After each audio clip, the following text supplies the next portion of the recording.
Hi, I'm Emily and I'm a knit and crochet designer. I love exploring different yarn crafts like macrame and punch needle, and recently I've become obsessed with Latch Hook. Latch Hook is great for using up your yarn scraps, and it's perfect for experimenting with different colours and textures. It's easy to learn and you only need a few things to get started. Join me as I share everything I've learnt about Latch Hook to help you create your first project. If you like this video, don't forget to subscribe to the Hobbycraft channel and click the bell icon for future notifications. Before you begin, you will need to make sure you are working on the canvas correctly. Make sure to only work on the parallel horizontal lines and not the twisted vertical lines. You always want to leave at least 4 holes around each side of your project. Place your yarn around the bar of the latch hook with both ends together.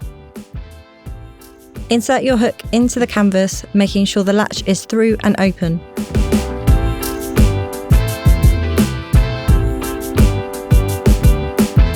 Holding both ends of yarn together, place them over the latch hook. Pull the latch hook back through the fabric. The latch will close and the yarn will be inside. Keep pulling the latch hook back as you let go of the ends of yarn.